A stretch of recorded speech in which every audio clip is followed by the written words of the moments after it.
بسم اللہ الرحمن الرحیم۔ اللہ کے نام سے شروع جو بڑا مہربان اور نہایت رحم فرمانے والا۔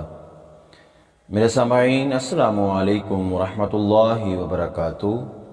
میں اللہ کے فضل اور کرم کے ساتھ آج کی نئی ویڈیو لے کر حاضر ہوا ہوں۔ مجھے امید ہے کہ آپ سب خیر و عافیت سے ہوں گے۔ سامعین، ہماری دعا ہے جہاں بھی رہیں خوش رہیں، شاد و آباد رہیں اور سلامت رہیں۔ سامعین، ہماری آج کی ویڈیو درود حبیب صلی اللہ علیہ وآلہ وسلم کے حوالہ سے ہے، ضرور سماعت فرمائیں، انشاءاللہ تعالی بہت ہی فائدہ ہوگا۔ سامعین، الحمدللہ ہم سب مسلمان ہیں۔ اللہ تبارک و تعالی کا ہمارے اوپر خاص فضل و کرم کہ ہمیں اپنے سونے حبیب علیہ الصلوۃ والسلام کا امتی بنا کر مسلمانوں کے گھروں میں پیدا فرمایا۔ سامعین، ہم ساری زندگی بھی اللہ کا شکریہ ادا کرتے رہیں تو ہم شکریہ ادا نہیں کر سکتے۔ سامعین، ویڈیو شروع کرنے سے پہلے میری چھوٹی سی گزارش ہے، اگر ہمارے اسی چینل پر نئے ہیں تو ہمارے اسی چینل کو سبسکرائب کر دیں، لائک بھی کر دیں اور ساتھ جو بیل کا بٹن ہے اس کو آل پر پریس کر دیں تاکہ ہماری ہر نئی آنے والی ویڈیو آپ تک بر وقت پہنچتی رہے۔ سامعین، ہم اپنی ویڈیو کو شروع کرتے ہیں ٹائم کو ضائع کیے بغیر۔ یہ درود عشاقان رسول صلی اللہ علیہ وآلہ وسلم کا خصوصی وظیفہ ہے۔ اسے پڑھنے سے بے پناہ اللہ کی رحمت حاصل ہوتی ہے اور گناہ معاف ہوتے ہیں، بھولی ہوئی چیزیں یاد آ جاتی ہیں، حضور علیہ الصلوۃ والسلام کی قربت نصیب ہوتی ہے، دنیا کے غموں سے نجات ملتی ہے۔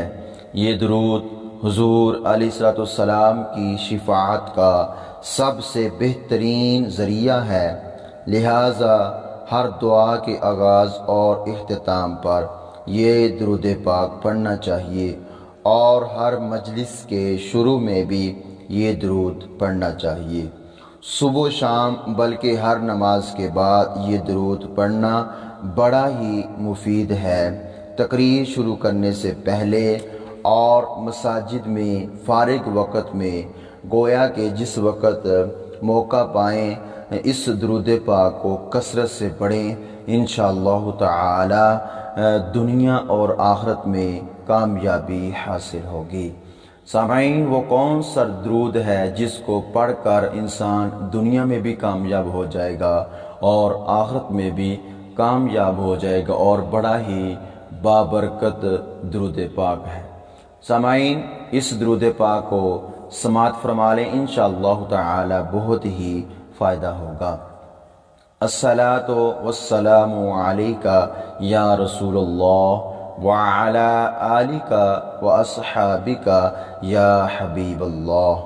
سامعین، یہ آسان درود ہے، بالکل آسان ہے، ہر بندے کو آسانی کے ساتھ یاد ہو سکتا ہے اور وہ بندہ آسانی سے پڑھ سکتا ہے۔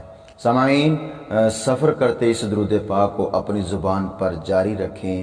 فارغ وقت ملے، جب آپ کو موقع ملے، مساجد میں بیٹھے ہیں، گھر میں بیٹھے ہیں یا کسی دفتر میں یا کسی ایسی جگہ پر بیٹھے ہیں کہ آپ کو کوئی کام نہیں ہے، تو آپ اس جگہ پر بیٹھ کر درود پاک کو اپنی زبان پر جاری رکھیں۔ لیٹتے ہوئے، بیٹھتے ہوئے، چلتے پھرتے اس درود پاک کو اپنی زبان پر جاری رکھیں، انشاءاللہ تعالی بڑی برکتیں نصیب ہوں گی۔ سامعین، یہ ہماری آج کی چھوٹی سی ویڈیو تھی۔ اگر اچھی لگی ہو تو ہمارے اس چینل کو لائک ضرور کر دیں، سبسکرائب بھی کر دیں اور ایک اچھا سا کمنٹ دے دیں۔ اپنا بہت سارا خیال رکھیے۔ والسلام ورحمۃ اللہ وبرکاتہ۔